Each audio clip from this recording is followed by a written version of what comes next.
Custo de vida, emprego e desemprego, cesta básica, tarifas públicas, salário mínimo. Agora, na Brasil Atual, a análise do DIEESE. E nós vamos conversar agora com o diretor técnico do DIEESE, Fausto Augusto Júnior. Bom dia, Fausto. Bom dia, Glauco. Ouve agora, Glauco? Agora sim, tá tudo ok. Fausto, ontem... Assim mesmo, é ao vivo, né? É isso. Fausto, ontem o Copom decidiu manter a taxa Selic, como já era esperado pelo chamado mercado financeiro, em 13,75%. Mas na mensagem ali do comitê, tem um trecho que diz o seguinte, que o Copom não hesitará em retomar o ciclo de ajuste caso o processo de desinflação não transcorra como esperado. Como é que você viu essa decisão do Copom e também a expectativa em relação justamente a esse trecho da mensagem, Fausto? Então, Glauco, são duas coisas. Primeiro que até o Copom não acredita no movimento de baixa da inflação causada por reduções tributárias em período eleitoral. Acho que esse é um primeiro indicativo, ou seja, a deflação que a gente assistiu está muito mais vinculada às ações ali na véspera da eleição, ali com relação ao preço do combustível, como a gente já vinha falando nesse período. Segundo, que caminhamos aí para a fórmula, mais uma vez tradicional, o aumento da taxa de juros, que sobrecarrega aí em especial os financiamentos da sociedade em geral, retira recursos da economia e vai enfraquecendo ainda mais a atividade econômica. Ou seja, alguns analistas já começam até prever para o ano que vem muita dificuldade da gente ter um crescimento positivo aí do nosso PIB, né? O que coloca para nós uma série de desafios. Os movimentos que foram feitos até agora pelo atual governo não mexeram estruturalmente no problema que de certo modo, colocado com relação à inflação e ainda jogou para frente uma série de outras dificuldades por conta, inclusive, das desonerações colocadas aí sobre o preço da gasolina, que, de certo modo, retira recursos do Estado de um lado e efetivamente não garante que lá na frente a gente volte a ter um ciclo de alta, como a gente já começou de novo aí com a gasolina subindo novamente nos postos. Então, quando a gente olha para tudo isso, é preciso repensar, inclusive, a forma como a gente pensa o olhar sobre a inflação, sobre o crescimento econômico e o bem-estar das pessoas.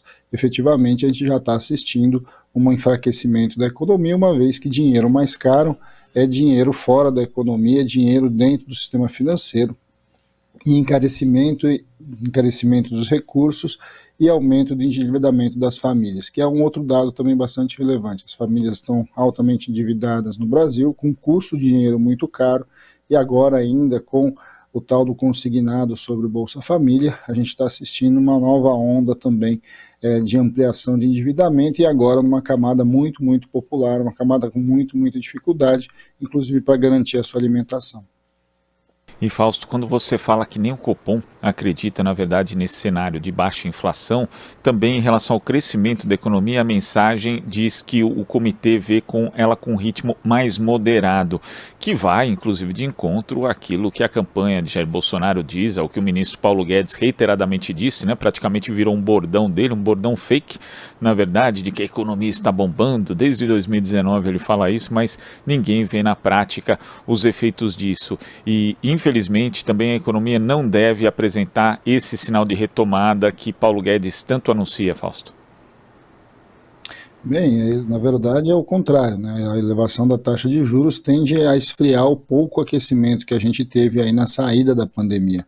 Então, tudo que a gente está assistindo, de certo modo, de retomada econômica, tem muito mais a ver com o próprio controle da pandemia, que no caso do Brasil ainda atrasou bastante por conta da política antivacina do atual governo. Quando a gente junta tudo isso, a gente saiu atrasado no processo de crescimento e mais uma vez a gente vive um daqueles voos de galinha. E esse é um voo de galinha bem baixo, inclusive, porque nós devemos crescer abaixo de 3% provavelmente esse ano, e ano que vem já sinalizações, inclusive, de um crescimento negativo. Ou seja, se nós não mudarmos a atual política, a sinalização é muito ruim. E é muito ruim de um ruim que as pessoas já conhecem, né, Glauco? As pessoas sabem muito bem do que a gente está falando, porque elas têm sentido a perda de renda, sentido o aumento do custo de vida, o problema da inflação, e aí colocado em especial sobre os alimentos, que carrega principalmente a renda dos mais pobres.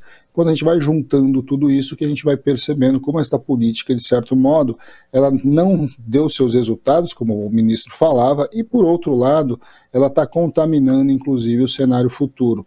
E aí a gente sabe claramente o que está acontecendo, até porque boa parte dessas medidas estão muito mais vinculados agora a esse período eleitoral e certamente serão revertidas aí caso o atual governo continue. Então é necessário mudar a política econômica, é necessário a gente olhar diferente para a economia, diferente para a renda, diferente para os mais pobres e para a utilização do próprio orçamento público como alavanca desse crescimento. O que a gente está vendo é o oposto de tudo isso, e o preço é um preço muito alto, e é muito alto para os mais pobres em especial.